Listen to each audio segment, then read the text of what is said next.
Rome pour les migrants, Berlin et Londres pour les casques blancs. Un journaliste italien est indigné par le refus constant de Berlin et de Londres d'accueillir des migrants sauvés au large de l'Italie, alors que ces deux nations acceptent de loger des casques blancs évacués de Syrie. Londres et Berlin ne veulent pas accueillir les migrants sauvés par leur navire dans le cadre de la mission Sophia.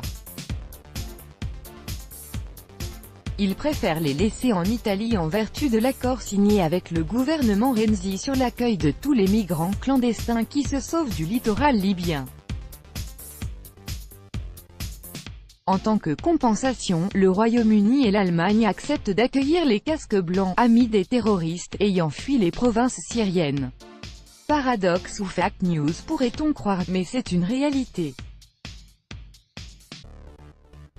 Un plan d'action a été validé dimanche, approuvé lors du dernier sommet de l'OTAN, qui garantit l'évacuation vers la Jordanie de 800 casques blancs via un couloir humanitaire accordé par Israël, a indiqué à Sputnik Jan Michalsen, chroniqueur à Il Giornale.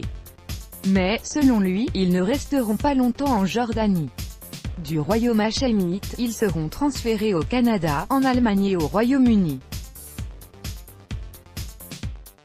Le fait que Londres et Berlin, qui ont toujours laissé l'Italie régler seuls ses problèmes avec les migrants sauvés par leur navire dans le cadre de la mission Sophia, l'ait accepté est un crachat non seulement à l'adresse de l'Italie. C'est un crachat à l'adresse du nombre colossal d'Européens victimes d'attaques terroristes, a ajouté M. Michalsen. Les casques blancs, que les médias occidentaux et des fils d'Hollywood ont transformés en héros bénévoles aidant les rebelles syriens, ne sont que des mercenaires soutenant des combattants islamistes, a déclaré le journaliste. L'administration Obama payait leur présence en Syrie, où ils combattaient toujours du côté des djihadistes, et a investi dans la guerre contre el-Assad plus de 23 milliards de dollars, souligne le journaliste. En approuvant leurs activités, les stars hollywoodiennes comme George Clooney ou Justin Timberlake leur assurent les sympathies de l'opinion publique.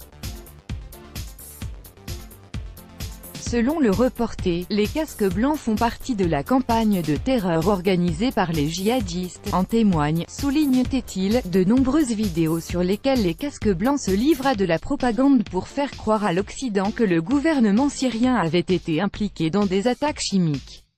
L'Allemagne et le Royaume-Uni ont toujours dit non aux demandes italiennes d'accueillir des migrants sauvés en mer. Ces pays ont déjà été victimes d'attaques terroristes mais accueilleront des casques blancs.